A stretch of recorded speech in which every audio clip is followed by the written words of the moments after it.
Dirt Trax is sponsored by Can-Am. We're built for this. Polaris, the world leader in off-road innovation. And by Yamaha, conquer outdoors. This past winter on our television show SnowTrax, we took a trip to New Hampshire to ride Polaris snowmobiles with one of Polaris's Eastern U.S. regional sales managers, Nick Vosinek. We had such a great time riding in New Hampshire. Nick invited us back in the summer, and he said these trails that we're riding on are all side-by-side ATV trails as well. You know, summer rolls around, and I'm like, called Nick up on the phone and said, buddy, let's get this show on the road. I needed to bring somebody with me whose personality could live up to the excitement of the story. And there's only one person I can think of when I need a person like that, and that's my buddy Tanner. A couple weeks ago, Luke called me out of the blue. I have a trip coming up in a couple of weeks to take some brand new side-by-sides and go ride in New Hampshire. Would you be interested? And I'm like, yeah, I'll make it happen. I'll tell the boss I'm sick or something. I'm going on this one. The first part of our ride was taking place on trails near Mills Field, and obviously we didn't bring side-by-sides with us, so we parked in the staging area parking lot. Full-on Polaris 53-foot tractor trailer rolls into the parking lot. We had the Jericho ORV Festival, which is a fantastic event in Berlin, New Hampshire, and all the manufacturers show up. Essentially what we do is we conduct demo rides. You know, we had the all-new RZR PRO XP. I thought, what a great opportunity to call Luke and see if he wanted to come down, demo the new unit, but to see the area. Obviously, it looks totally different in the summer versus the winter. Tanner hasn't seen one or ridden one yet. This is his first experience. He's only seen online. So when they were rolling off the trailer, just looking at his eyes and seeing the excitement in his eyes was so funny because he was getting pumped more and more by the minute. So I was interested in taking you guys on the particular route that we took because you can experience a lot of terrain changes, altitude changes. So basically when you start out, you're riding down regular roads, dirt roads, fire roads. Now, at this point, I've only spent an afternoon in Pro XPs. That was in the desert in wide open trails. So I had yet to ride a Pro XP in tight trails like what I'm used to at home. This new RZR is the best one I've ever driven to date. I loved the amount of power. The clutching was really, really good. The suspension was, I don't even know how to describe it. It was so good that I don't know if I can go back to something that's manually adjusted anymore. You know, the Pro XP really is perfectly suited to where we were going to ride here because it is a very high-speed vehicle and it handles great at high speeds thanks to its dynamics suspension setup, especially in sport mode that does an aggressive job at stiffening the shocks on the outside of a corner and when you're braking, when you're accelerating. Even though this vehicle was 64 wide, which is perfect width for the trail, on the wider open trails, you could still rip it like a 72 wide. So that was kind of made it the perfect vehicle for this trip.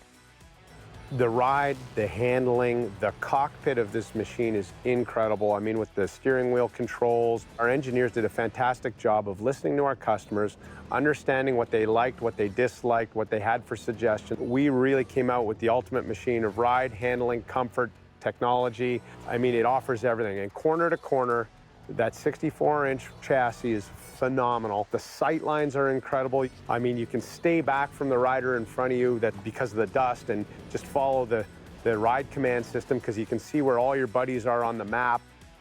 Our destination for the morning is called Dixville Peak, and it's a huge overlook in the area that we were riding. It's also a really popular ATV destination just for people to meet and check out the view. Once we were done at Dixville Peak, we'd pretty much used up all the morning, so it was lunchtime. And sure enough, the trail took us right down into the parking lot of Log Haven, where I had one of the best burgers of my life. Dirt Trax is sponsored by Princess Auto, a unique world of equipment, tools, and more. Closed captioning of Dirt Trax is sponsored by MBRP Power Sports, race-inspired performance. After we were done lunch at Log Haven, Lenn wanted to take us up to an area called the Balsams, and basically the trail took us up the backside of Dixville Peak. It was going to be gnarly, rough, steep rock ledges and climbs. Some really nice twisty trails. get into the tree canopy, and then it just knocks the dust down. Some nice twisty turns and some bridges, and just a really, again, nice variety of trails. This trail it was gnarly. It was as rough as any trail in my area, any rock crawling trail I've ridden in a long time. I believe this area in New Hampshire, an awesome place to test out the capabilities of the new RZR. From being able to open them up on wide open trails that are super smooth to going into tighter technical trails that are smooth and then bumpy in a lot of situations. That dynamics with the oh crap button, you can take full use of the abilities of that machine, and it truly makes a difference in overall ride quality and safety as far as I'm concerned. What's really cool about New Hampshire, we have a lot of different terrain and a lot of different trails that challenge you. They can be real easygoing trails, or they can be very challenging trails. Once we'd finished our climb back up the backside of Dixville Peak, we had actually put on a significant amount of miles, and the vehicles hadn't started full of gas, so we needed to get some fuel. Luckily, right in that area, there's a little town called the town of Gorham. There's roads that are open in town that take you right through the middle to restaurants, to gas stations, which was what we were after, and got some gas. And right out the backside of the gas station is a rail bed, and that was gonna be the last section of our trip, was gonna be heading down this rail bed to check out a few more cool locations. The rail bed that we were on is a lot like where I'm from at home, where the rail bed is a main connector artery for ATVing across the area. It's really well maintained, but more than that, it have this massive bridge built across not just a river, but a highway and a river side by side. Continued on the rail bed though for a few more miles and ended up at this twisty offshoot trail. Honestly, it was a beautiful trail. The trees were hanging way over. It was kind of a canopy. And the guys had promised us a really special location, something that a lot of tourists like to go and even locals like to go hang out at, called Cascade Falls.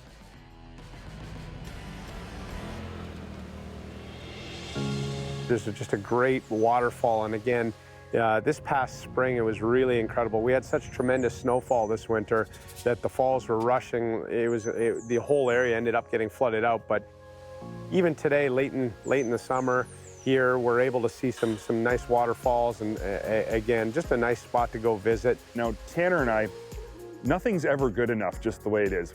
Whether it be our cars, our dirt bikes, whatever it is, we always have to do more than what's presented. So we noticed to the right of the falls, there was kind of like a little trail in the trees, and I thought, I'll bet that climbs up to the top of the falls. Well, what we didn't realize is that the climb up was basically rock crawling. I mean, we were basically traversing the side of a cliff. It was steep.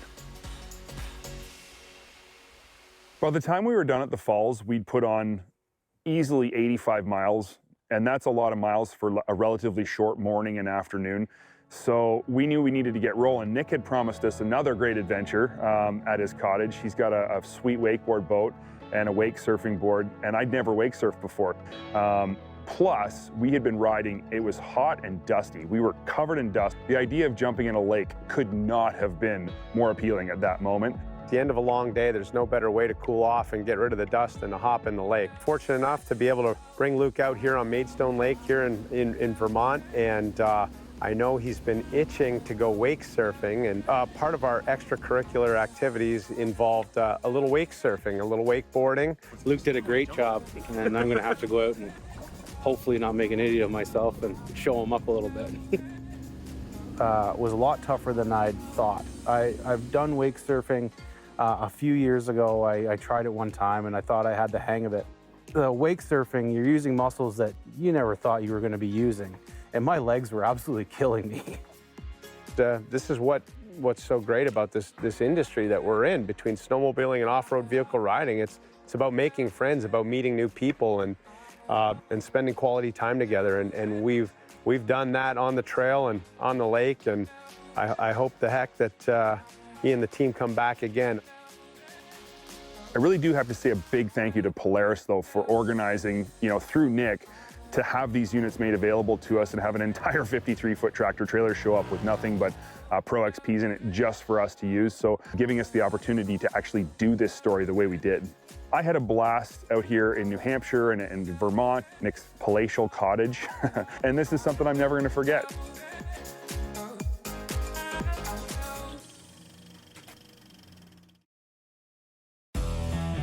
Dirt Trax is sponsored by Shock Strap. Start strapped, stay strapped. ARGO extreme terrain vehicles have occupied a very special place in the off-road industry for over 50 years. When you own this kind of market dominance, what does a complete makeover of the vehicle look like? It's true, the ARGO platform, and specifically the legendary Frontier 6 and 8-wheeled ARGO variants, have been the benchmark for extreme terrain navigation for decades. These iconic vehicles have endured the test of time and proven themselves fully worthy of the XTV handle. That being said, ARGO is on a mission to reinvent, update, rethink, and thoroughly modernize their XTVs, beginning last year with the intro of the all-new flagship Aurora 8-wheeled XTV. The Aurora broke new ground for ARGO, and we're going to highlight the effect this new chassis has had on the value-targeted ARGO Frontier series. At first glance, on a purely aesthetic basis, the new Frontier appears very much the brother of the Aurora. The upper body has been completely redesigned and offers a myriad of functional and ergonomic improvements, not the least of which is a relocated driving position to the left side of the cab and a full 20% increase in cabin legroom. The new left side orientation of the driver's perch brings the Frontier into the mainstream of the side-by-side market while creating commonality between the Aurora and Frontier ergo packages. A welcome change comes in the form of a finger pull throttle, replacing the old laggy motorcycle barrel type throttle. Throttle response is now linear and smooth. There's more to the left side driver orientation.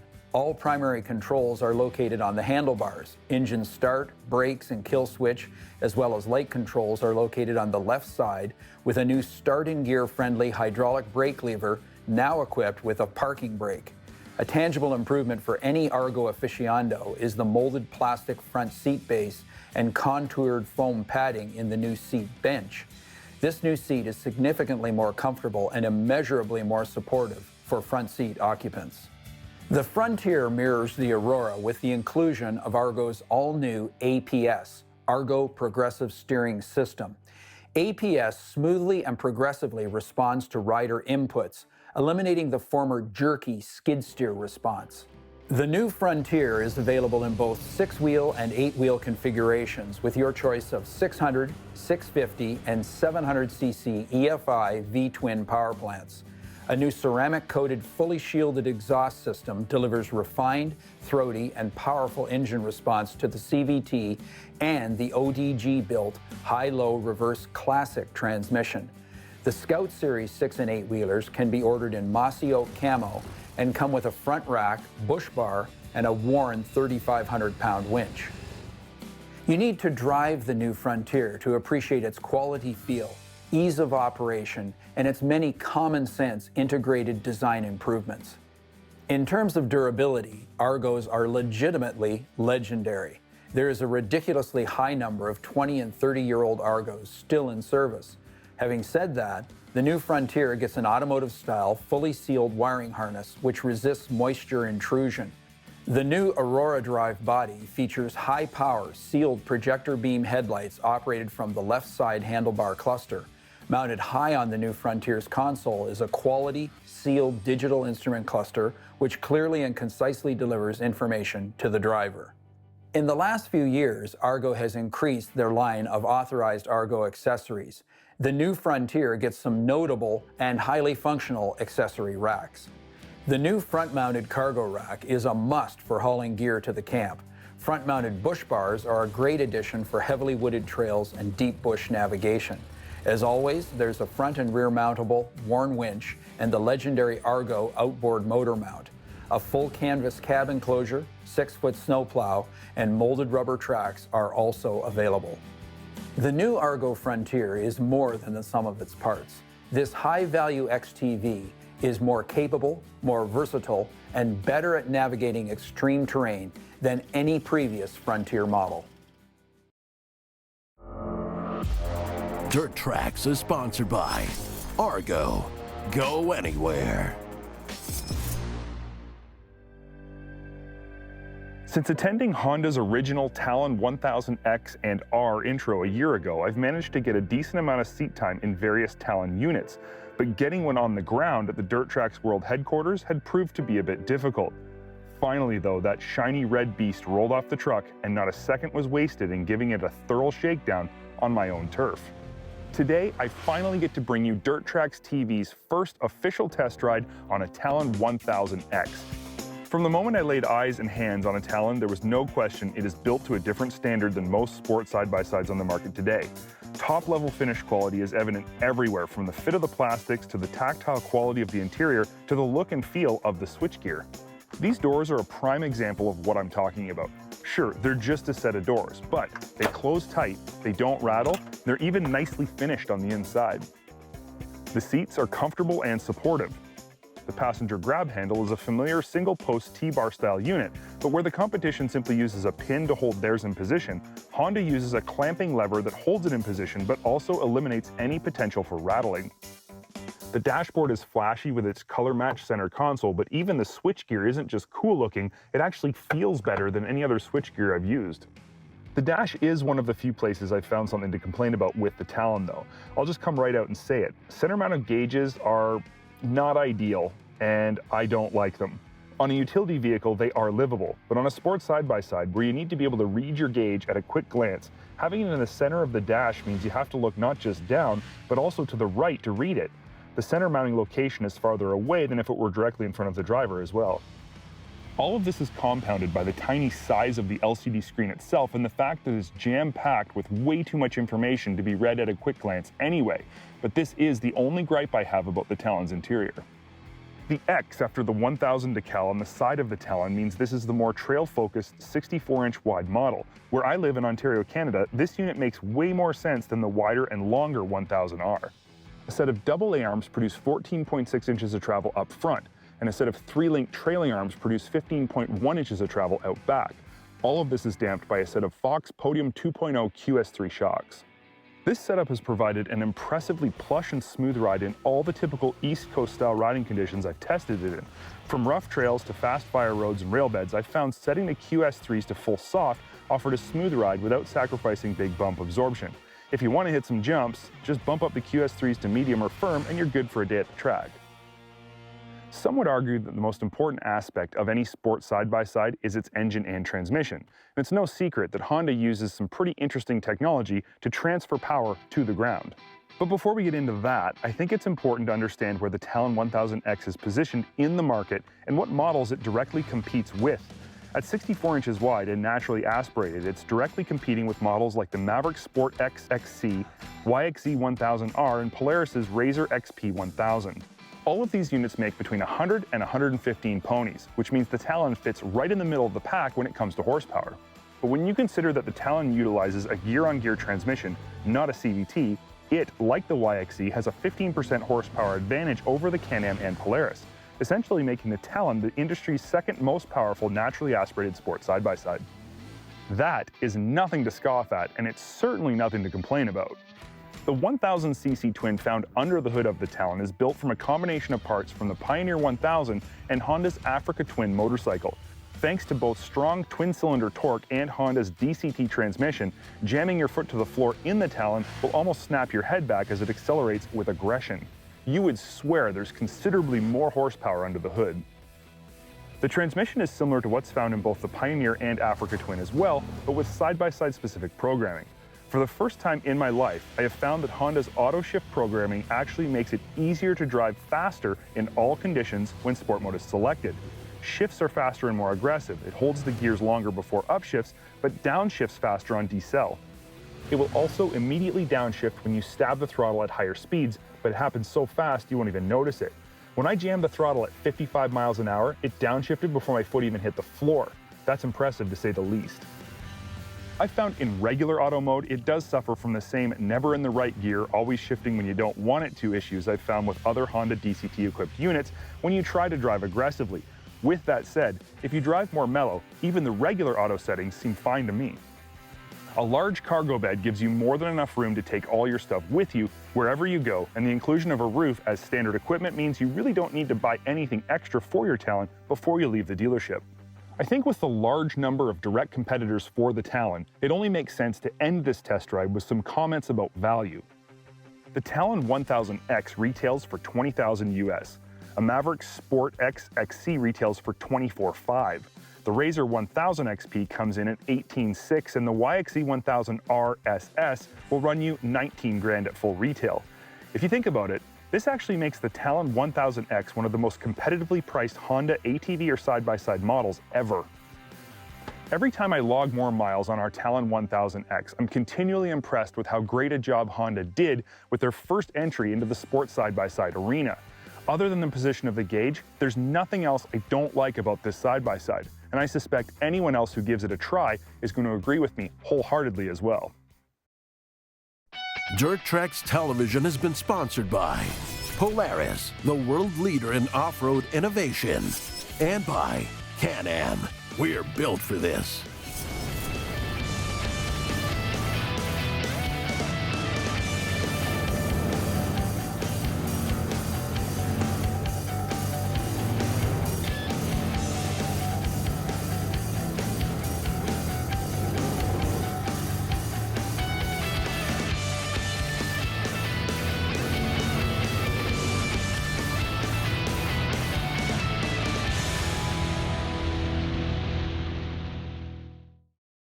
Thanks for watching Dirt Trax TV. I sincerely hope you guys enjoyed this video. If you did, make sure you click the like button and leave us a comment if you have any suggestions for future videos.